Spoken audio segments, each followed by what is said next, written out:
Welcome to Venue Marketing 101, a free educational video series for EVENTPROFS powered by Snappening, an event technology company helping you find places to host parties and the pros that plan them, and the Venue Marketing Society, an online community dedicated to answering real venue owners and managers about their daily marketing challenges.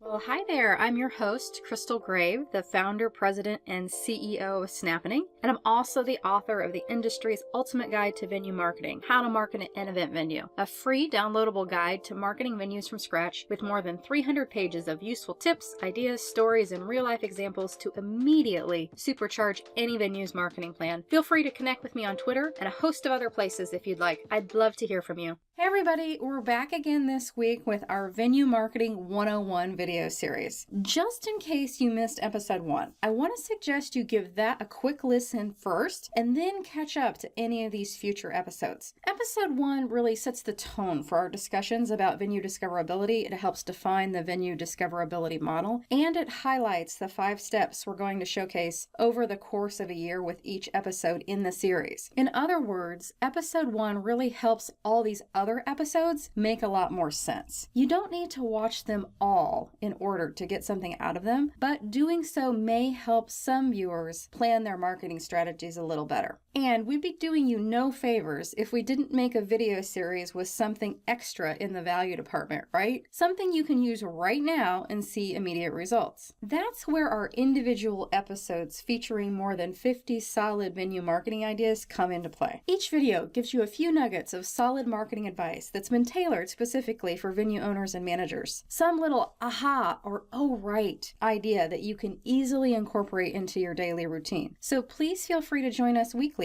right here on our YouTube channel as we explore this topic all year long and add value to your week. Hey everybody, today's episode is episode number 5. It's all about how to remember to be kind and not catty. You'd be surprised at how much some event profs struggle with this idea, so let's dig in. Just a quick reminder about where we are in this video series. Right now, we're focused on 11 ideas for Circle 1, in-person influence. You can see that here in the upper left corner. This is our nucleus of influence, and it makes sense as the best place for us to start because if we grow this area, we're also going to grow our overall venue discoverability. We're going to go through our first 11 ideas related to in-person influence now. After we finish this section, we'll move on to the next circles later in the series. Some of the most influential people in the world capture the hearts and minds of many by simply remembering to be kind. This comes quite naturally for some people and is a bit more, how shall I say it? Let's call it work for others. The stresses of sales and revenue targets can sometimes get in the way of focusing on the humans you're dealing with. Remember, this is a very tight-knit industry and your reputation often will precede you. Are you crafting one that you'd be proud of? People do change roles, so the person you're working with today may be even more influential tomorrow, or may end up being your boss's boss someday. Yikes! Make sure the image you're projecting in people's minds is one of a pleasant, joyful, reliable, and kind person. You know, the kind they'd like to do business with. Having said all that, how do you prove your acts of kindness? What are some of the best ways? And at the same time, how do you avoid cattiness? Sometimes it's very tempting to engage in the drama, especially with the dramatic. I don't know about you, but when I think about a modern-day hero who shows the world how to be kind on a daily basis, I think of this amazing woman. Ellen DeGeneres has not only donated millions to charities and families across the globe, she's also made it her mission to share a very important yet simple message. Be kind to one another. In fact, you can get that bold statement on a bunch of clothing and accessories on her website. Holiday shopping, right? So what are some simple acts of kindness that go a long way? I'm so glad you asked. I had fun reminding myself about all the little ways we can do a whole lot of good in our daily grind for today's episode. I like these custom lists from www.randomactsofkindness.org the best because they have collected lots of ideas you can do at home, work, school, for animals, the environment, in the community, and a whole bunch of other places. I've included the website in the video description today, so you can visit the site yourself and pick out your own fun ideas. Here are 5 of my favorites from the list. Ship a care package to someone who needs a pick-me-up. Have a kindness coloring contest. Donate school supplies to a local school in need while you're at it. Organize a cleanup party. The after party is a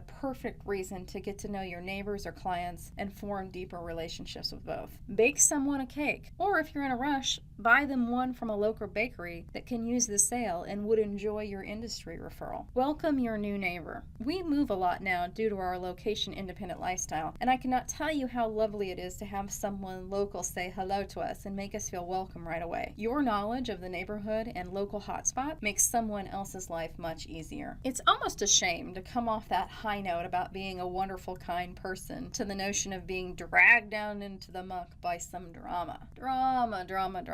Seems like it's everywhere now, inescapable in a sense. Social media, the water cooler at work, whose mom is doing what at school and whose dad is shouting what at which coach on the field. Yikes. How do we avoid it? Well, in my professional experience, the best way to live a mostly drama-free life is to stay in your own lane. I put this track image up here to underscore the point. If people focus mostly on their own race with themselves to achieve, turns out they get to where they're going faster and easier and don't mess up anyone else's race either. Seems simple, right? The biggest challenge I've seen in the event and hospitality industry overall is cattiness. Who's getting what business? Who's stealing someone's ideas? Who's getting more credit for this or that? I believe the easiest way to avoid this altogether is by making sure you communicate thoroughly about everything. Leave no stone unturned here, and try to communicate in person for larger projects and partnerships. It just makes things go more smoothly. I'd also recommend fostering as many friendly relationships as you can muster. I know not everyone makes it easy to like them, trust me. But if we do our best to be as kind as possible as often as we can, others may see this and model our behavior, making everyone's life just a little easier. And finally, how do you continue to share the love? How do you remain the bright, shining star in a sea of Debbie Downers? No offense to all the Debbies out there, I promise. I think the best way to do this is with the 3 Ps. Pause before your point becomes public. Remember to consider this philosophy. Is what you're about to say or do kind? Is it necessary for understanding or decision making? Does it bring joy or hope to the situation? Does it help anyone besides you? If what you're about to share, say, or do passes this simple test, then you're safe. That same website I mentioned earlier, www.randomactsofkindness.org, also has several shareable love ideas to extend kind gestures to others you may wish to check out and incorporate into your kindness practice. But on the other hand, if what you're about to share, say, or do doesn't pass the test, you need to think carefully about whether or not it's worth putting your influence on the line to move forward. And please realize this is coming from a very external thinker who has firmly inserted her foot in her mouth a few hundred times on her own. Thank you very much.